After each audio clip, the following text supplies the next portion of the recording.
Hello મિત્રો, આજે મેં બનાવી છે થાલીપીઠ. તો ચાલો શરૂઆત કરીએ બનાવવાની. તો સૌથી પહેલાં મેં પૌવા લઈ લીધા છે. આપણે નોર્મલ જે બટાકા પૌવા બનાવીએ છીએ તે પૌવા લેવાના છે. અને આ રેસીપી એકદમ સિમ્પલ છે અને ટેસ્ટી પણ લાગે છે.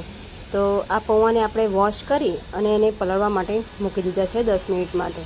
હવે એક બાઉલની અંદર આપણે લીલા તીખા મરચાં લઈ લેવાના છે, લસણ છે, મીઠો લીમડો છે, જીરું એડ કર્યું છે મેં, અને મેં મકાઈના દાણા પણ એડ કર્યા છે આમાં.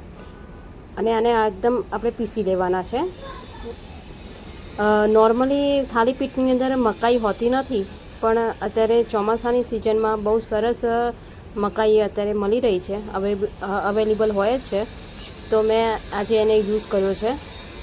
તો જો આ બાજુ આપણા પૌવા જે છે એ પણ પલળી ગયા છે. તો એક બાઉલમાં પલાળેલા પૌવા લઈ લઈશું અને તેને એકદમ આપણે જે લોટ બાંધીએ છીએ તેમજ આપણે એને કરવાનું છે, બરાબર એનો ચીકણો કરી દેવાનો છે એકદમ. પછી તેની અંદર 1 કપ ઘઉંનો લોટ લીધો છે, 1 કપ બાજરીનો લોટ છે અને 1 કપ બેસન છે.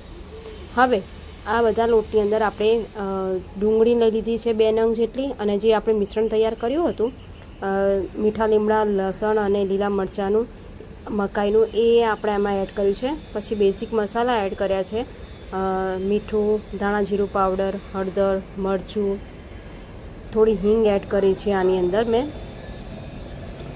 અને થોડા તલ એડ કર્યા છે. હવે આની અંદર આપણે થોડું પાણી એડ કરતા જઈને પહેલાં તો બધાને એને મિક્સ કરી નાખવાનું છે. પછી આપણે થોડું પાણી એડ કરવાનું છે અને પછી એનો લોટ બાંધી દેવાનો છે. આ રેસીપી મારા મામીએ મને સજેસ્ટ કરી છે. એ મહારાષ્ટ્રીયન છે અને મહારાષ્ટ્રીયન રેસીપી લગભગ એ જ મને બતાવે છે અને હું તમારી જોડે શેર કરું છું. તો જો મિત્રો, તમને મારી રેસીપીઓ ગમતી હોય તો મારી ચેનલને લાઈક કરો, શેર કરો અને સબસ્ક્રાઈબ કરજો.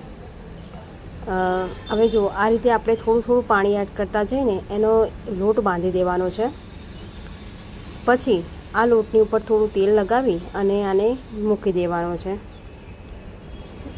આ રેસીપી મેં પહેલી વાર જ બનાવી છે અને ખાધી પણ પહેલી વાર જ છે. મેં થાલીપીઠ કોઈ દિવસ મેં બનાવી પણ નથી અને ખાધી પણ નથી. જ્યારે તમને કોઈ સબ્જી અવેલેબલ ના હોય ઘરમાં તો તમે સિમ્પલ રેસીપી આ ટ્રાય કરી શકો છો. આને જોડે દહીં ખાવાની બહુ મજા આવે છે ખાવાની. તો જો થાલીપીઠ છે એટલે આને વણવાની જરૂર નથી. આપણે એક પોલિથીન લઈ લેવાની છે, ચોખ્ખી જ પોલિથીન. આ એકદમ ચોખ્ખી પોલિથીન હતી, એ મેં યુઝ કરી છે. એની પર થોડું તેલ લગાવી દેવાનું છે અને પછી આ જે થાલીપીઠનો આપણે લોટ બાંધ્યો છે એ લોટ લઈ લેવાનો છે અને આ રીતે એનું મિશ્રણ આપણે પ્રેસ કરતા જઈને જેમ આપણે રાઉન્ડ શેપ આપી દેવાનો છે. તમે મનપસંદ શેપ આપી શકો છો આની અંદર. જો આ રીતે. અને જ્યારે પ્રેસ કરો ત્યારે કિનારી તૂટતી હોય છે, તો આપણે જે કિનારીઓને પણ આપણે પ્રેસ કરતા રહીશું. અને જો પછી હાથ ઉપર થોડું પાણી લગાવી અને ટ્રાય કરજો, તો હાથમાં ચોંટશે નહીં. જો આ રીતે બરાબર એને પ્રેસ, એટલે ઇક્વલી પ્રેસ થઈ જશે. આ જેમ આપણે રોટલી બનાવીએ છીએ તેમ, કેમ કે થાલીપીઠ છે એટલે આપણે વણવાની નથી આને. આ રીતે પ્રેસ કરતા જવાના છે અને પાણીવાળો હાથ કરવાનો છે, જેથી એકદમ ઇક્વલી પ્રેસ થઈ જશે. જો સરસ શેપ પડી ગયો છે અને કિનારીઓ આની આપણે સેટ કરતા જવાનું છે.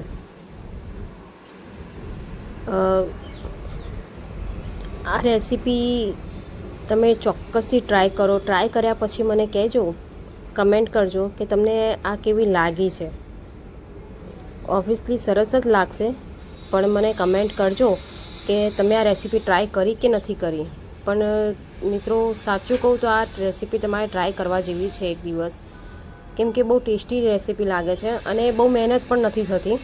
ઓછા મહેનતમાં પણ બની જાય છે આ. વિશ્વાને આજે લંચ બોક્સમાં મેં આ પેક કર્યું છે, કેમ કે એને લંચ બોક્સમાં કંઈક અલગ જ જોઈએ છે. જો હવે તવો ગરમ થઈ ગયો છે તો એની અંદર મેં આ રીતે સાચવીને આ રીતે જો એકદમ સાચવીને કરવાનું છે અને પ્લાસ્ટિક આ રીતે નીકાળી દો તો ઇઝીલી નીકળી પણ જાય છે. હવે આ જે આપણે કાણા પાડ્યા હતા એમાં એની અંદર આપણે તેલ એડ કરી દેવાનું છે જેથી એ કોલ પાકી જાય, નીચેથી એકદમ ચડી જશે અને ઉપરથી ક્રિસ્પી અંદરથી સોફ્ટ. અને થાલીપીઠમાં નોર્મલી બાજરીનો લોટ પણ નથી હોતો પણ મેં એડ કર્યો છે.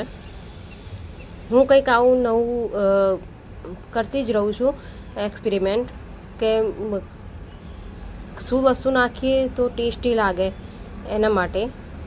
એટલે મેં આની અંદર બાજરીનો લોટ એડ કર્યો છે અને મકાઈના દાણા એડ કર્યા છે. મકાઈ આપણા હેલ્થ માટે પણ સારી છે અને હું વધારે પડતી હેલ્ધી રેસીપી સજેસ્ટ કરું છું. તેલ ઓછું અને હેલ્ધી પણ લાગે. આ રીતે જો મેં બીજું થાલીપીઠ પણ આમાં તૈયાર કરી નાખી છે. જો બંને બાજુથી ક્રિસ્પ થઈ ગઈ છે.